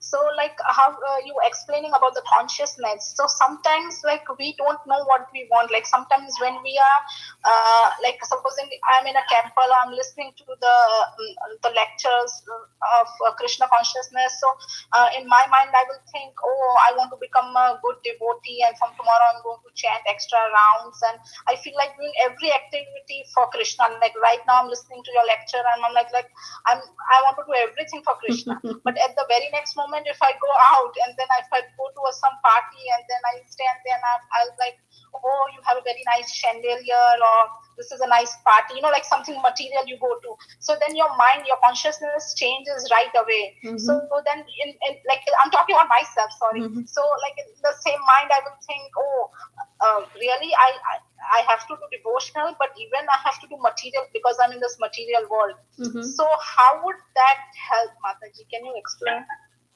So in short, is your question saying that when you want to be Krishna conscious, but when you associate with so-called non-devotees, then how do you still maintain your consciousness with them? Is that the essence of your question? Yes, like how Mataji was explaining very nicely that in your mind, nobody's going to come in your mind, like in your mind, you're at least thinking about Krishna. But like for me, like we are in the material world in Grahastha. Mm-hmm. So I know only spiritual is not going to work, like material things are coming from all sides. So how will that help?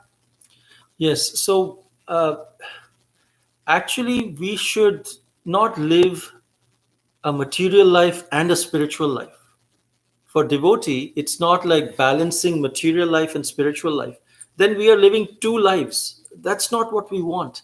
We want to live one life. We want to spiritualize our material life as well, so-called material life. So that, so when we are, say, going, example you gave of the going to a party, then when we are going to the party, one is we take their association, or other option is we give our association.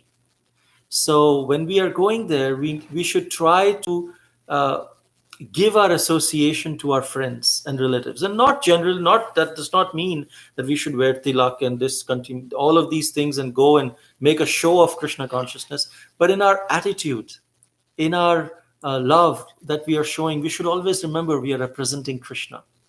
And however I behave, if I behave in a very cultured manner, we don't have to partake of their activities by taking their association, but we can give our association to them, our consciousness to them, but stay there only as long as we can give our association. And after some time, there is a tipping point when slowly we start getting affected by their association. At that time, we should humbly come back. Just like sometimes an example is given of a kabaddi. I don't know how applicable it would be, but one person goes to the other team, opponent team's area, and then they have to keep their breath and keep saying something. And so we go to Maya's team, and then we say Hare Krishna, Krishna Krishna, Hare Hare, Hare Ram, Ram Ram, Hare Hare. But as long as we can keep our breath, as soon as we feel we are going out of breath of Krishna consciousness, we should immediately come back. Otherwise, we are out. So in that sense, we have to go to relatives and friends and all of that, but we must do it in a way that, to the extent we can give Krishna consciousness by our example, and only associate as much as required, so that we don't start getting affected by that. And I hope that clarifies a bit. And also about charging it's also about charging our batteries, like we see our phones, oh, there's only 5% remaining. If we keep going, but then our batteries are going to be completely out of juice. So we have to go and recharge. So similarly, we are not at that pure devotional life state, that we are in that pure consciousness all the time. So we need to get recharged all the time. So we should know about, when it's time, like Prabhu said, how we should come and recharge ourselves. Like, Maya will, Srila Radhanath Swami Guru Maharaj, he gives a very beautiful story. He says that Maya is so expert. Maya is so expert that, she will say, oh, my dear devotee, you're so wonderful. Look, you got up at 4 o'clock in the morning, you did Mangalarti, and you deserve a break. Come to this party. And then we say, yeah, that's true. I need to go take a break. I need to take a breather. I need to do this. I need to go and do this. So then we get allured by Maya. But Srila Radhanath Swami Guru Maharaj, he says that a sincere devotee will say, my dear Maya, you are so wonderful. You are asking me that you want me to give you one moment. I am begging you. You give me this one moment for serving Krishna, and my rest of my life I'll give to you.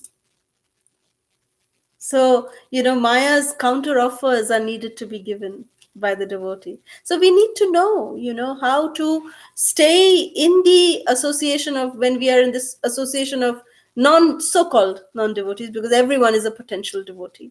When we go there, we need to just, know our limitations, and then come and surcharge ourselves again in Krishna consciousness. So we hope this answered your question.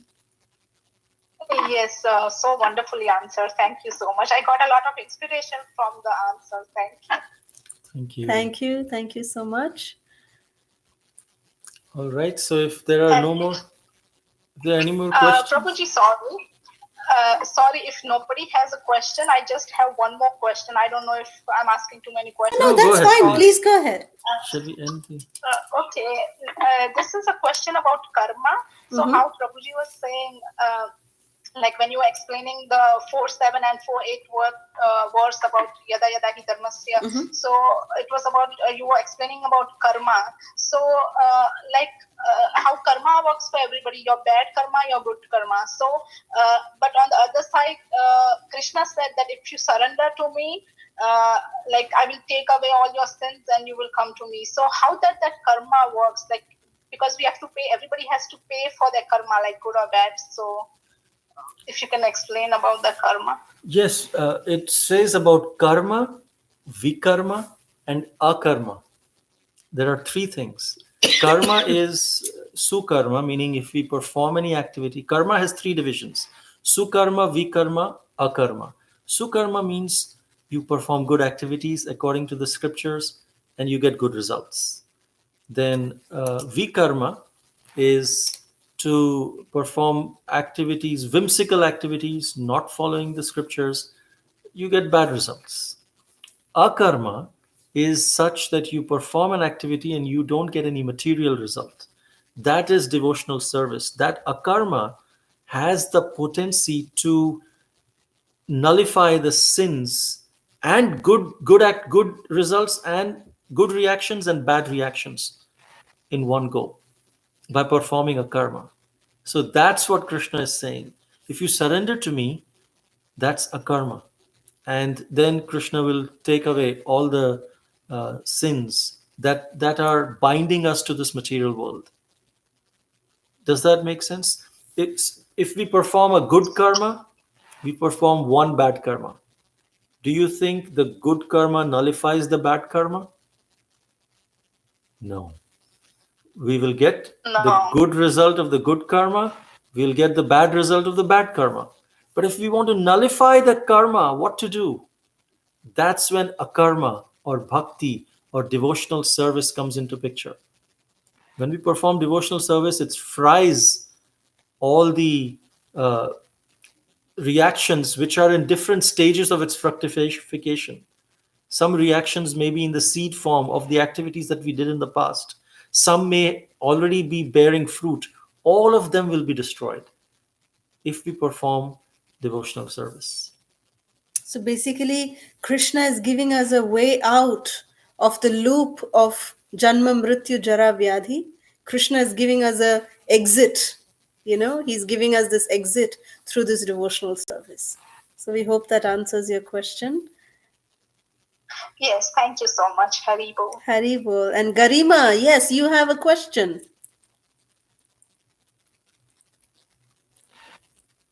I want to ask that verse 2 now. Chapter 2, verse 46. In purport, it is said that the Chaitanya Mahaprabhu, the Guru, found him to be a great fool and told him to chant the holy name. So why he is a fool? He is the Lord. Very sweet, Garima. That's very sweet. You see, Lord Chaitanya Mahaprabhu, Sri Krishna Chaitanya Mahaprabhu, he is Krishna himself, but he came as a devotee. And Krishna, when he comes as a devotee, he wants to set the standards of how a devotee should feel. Because, Lord Chaitanya, he is like a devotee. If Lord Chaitanya would come and say, "Oh, I am Krishna," then all devotees would also say, "Oh, I am Krishna. Oh, I am Krishna," like that. So but Lord Chaitanya, by his own example, he's saying that my guru said that I am a big fool and that I cannot do anything but that I just have to chant Hare Krishna. So this is the standard for all of us to follow. It doesn't mean that Lord Chaitanya is saying that he's actually a fool. No. Lord Chaitanya is teaching all of us what our mood should be.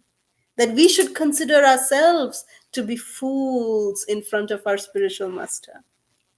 Because if we think that we are very learned, if we are very scholarly, if we are very great, then what will we learn from the Guru? If you have a glass which is full, can you add more water into the glass? Can you? No.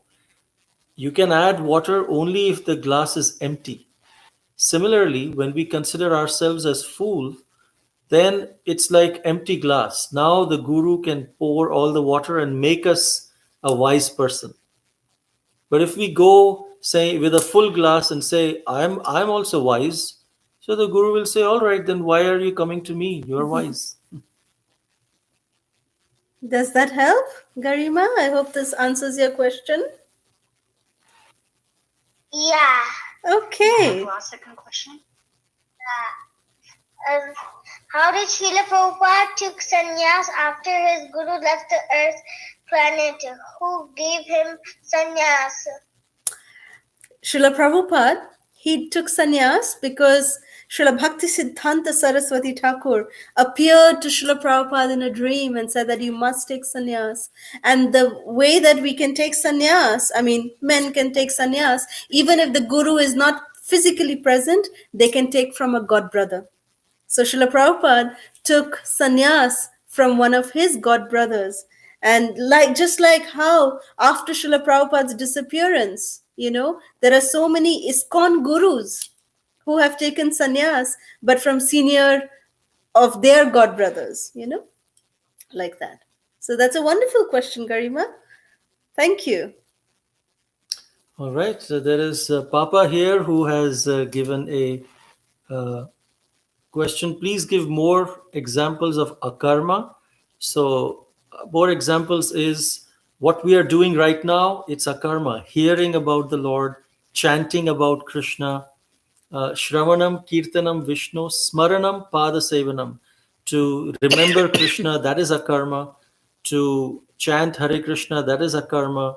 And Smaranam, Pada Sevanam, Archanam, to perform Arti is akarma. To Vandanam, to pray to the Lord, that is akarma.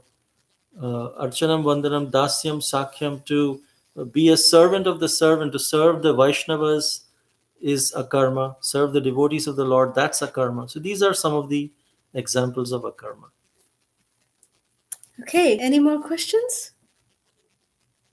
So last session that we gave, we had asked some assignments. Anyone who has done their assignments?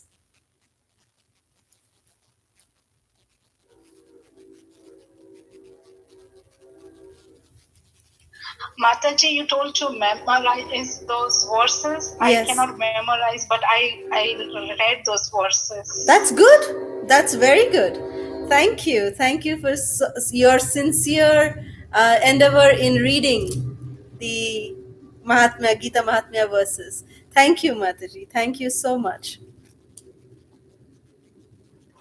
Hare Krishna Mataji. Yes. Hare Krishna Mataji, Dhanvat Pranam Mataji. Dandavat. I completed first chapter Mataji, and half of the second chapter I completed Mataji. I'm not able to do the half of the second chapter Mataji. As soon as possible, I will complete that for Mataji. Wonderful, With wonderful. purpose. Thank you, Soumya. Thank you so much. Thank you. Mataji. Hare Krishna Mataji. Hare Krishna. Hare Krishna Mataji, this is Champaklata Sakhi Dasi. Hare Krishna Dhanvat Mataji. Pranam, all good. Please accept my humble obeisances. Mataji, Prabhuji, both of you, I have a question. Like you mentioned that we go to work, and then from work, whatever money we get, how nicely you explained how we offer the fruit results to Krishna, and some amount of money we offer for Jeev Daya and Vaishnav Seva and everything. Do you mind if I ask you how, like, is there a particular proportionate it's supposed to be divided for us every activity? Srila Rupa Goswami actually gives a very clear, percentage. He does mention that. And we can give that to you exactly. But, our acharyas, they say that not many devotees are able to do that standard. So what is best to your capacity, keeping aside some for your family, some for emergency, and then utilizing some, of the part of the Lakshmi for charity and some part for, seva.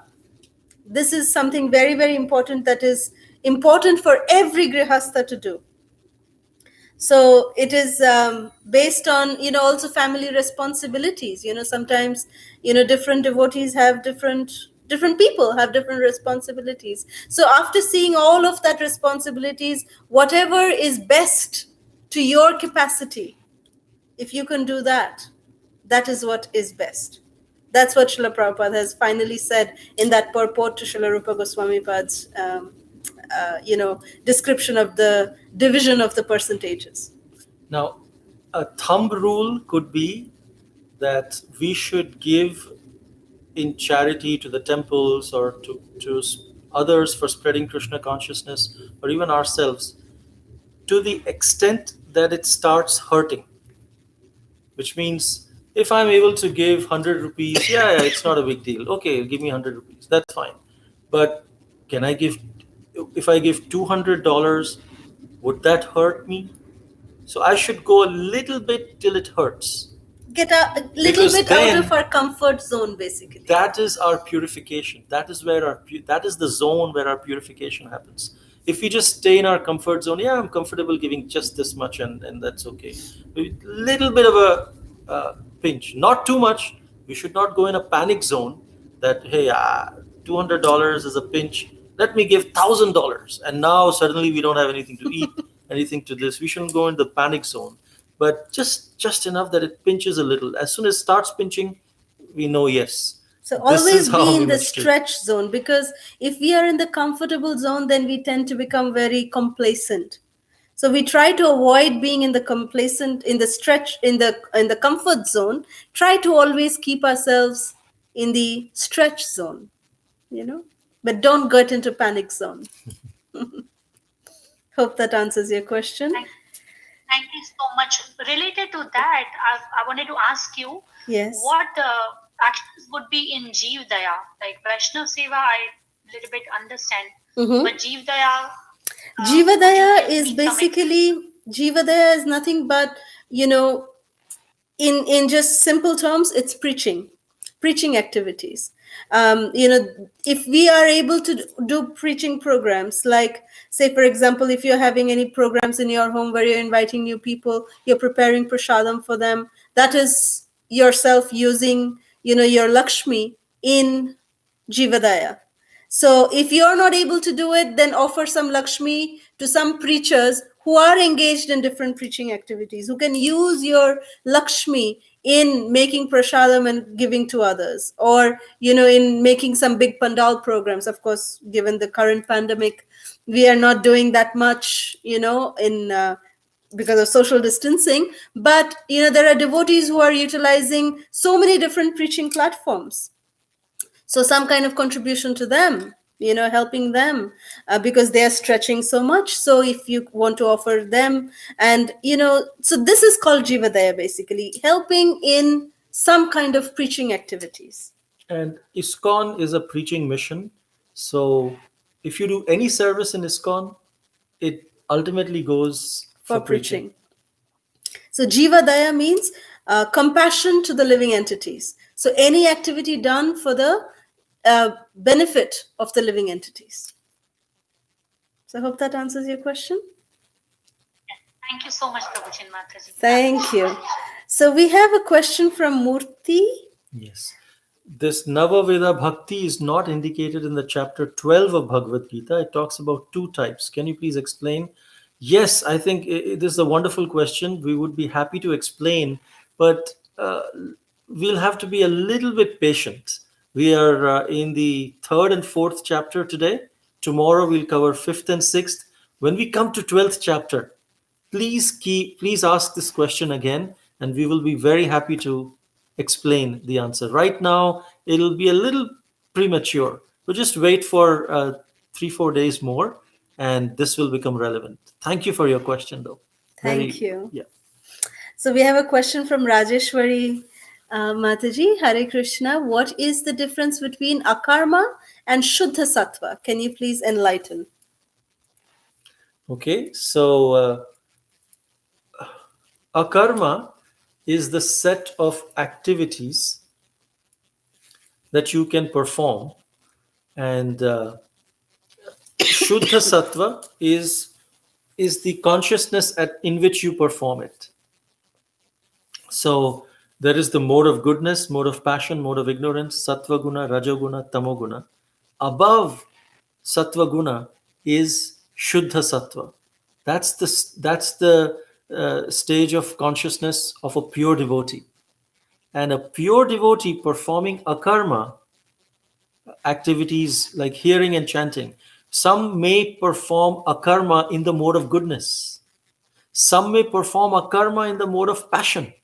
Because in Srimad Bhagavatam, Kapila Dev explains to Devahuti, his mother, there are three kinds of devotional service in the mode of goodness, devotional service done by people in the mode of passion, devotional service done by people with the intention of mode of goodness, and devotional service in the mode of Shuddha Sattva. So akarma is devotional service, and these different modes is the consciousness in which we perform these different kinds of devotional service. Sometimes some people perform devotional service to get name and fame. Then that is devotional service in the mode of passion. Some perform devotional service, they are performing devotional service, but their attitude is, they may be saying, oh, look at those Hare Krishnas, what kind of people they are. Now, they are chanting Hare Krishna, that's a karma, but the consciousness is not in the mode of goodness.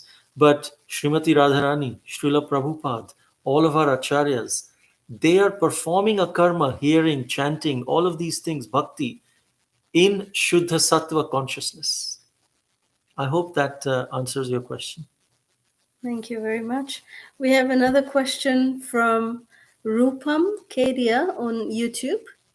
Why do we not do puja during our, the woman during the monthly impure time? So that is actually explained that the reason why we don't do it is because we are engaged in, Vaidhi sadhana bhakti, means we don't use our mental concoction in serving Krishna, because we are not at that level of pure devotional service to Krishna. So therefore we must be able to, we must follow certain rules and regulations so that our devotional service is on the path of pure devotional service. So these are the restrictions that we follow, that because during these impure days in the month, for every woman, we are considered to be impure. So therefore we do not engage in any kind of, pious we don't do activities which are directly related, or, like puja archana, but we do japa. We can chant the holy names, we can read the Bhagavad Gita, no problem, but we should not go in into the temple or touch the deity, or worship Tulasi Devi. These things we should not do. But chanting and reading Bhagavad Gita, all that is perfectly fine. So hope that answers your question. So today we are almost like 30 minutes above the time. So although we are still available here for questions, but I guess we will end our session here so that we can continue again next, in our session. That's tomorrow. We will continue again. And again, we request all of you to please, look out for all the assignments that we will share with all of you, and we will also share a lot of other PDF formats of the 108 verses that have already been shared with all of you. So please go through them. Try to, if you can, please try to memorize them. They are very important verses, and we look forward to seeing you again tomorrow. Thank you very much. Srila Prabhupada ki jai. There's one last question. Serving Krishna through passion is good or bad? Serving Krishna in any way is good, is wonderful. However, if we want to please Krishna, then we and develop love of God, then we must try to serve Krishna with humility, not passion. All right. I hope that answers your question. We will get to that. It's just that by doing constant devotional service, we will come to the platform of Shuddha Sattva. We all start at different rungs, so please don't be disheartened. And the beauty of this is that Srila Prabhupada, the kind of process that he gave, we are able to engage in whatever level we are, and we can rise above, we can keep rising above. But rather than not doing any devotional service, it's better to do devotional service, serving Krishna in passion. But better than serving Krishna in passion is in Shuddha Sattva. Hare So thank Krishna. you all very much. Srila Prabhupada ki jai. ISKCON Vartaman Guru Vrind ki jai. Jai Nitai Gaur Sitanath Premanande. Hari Hari Bol. Thank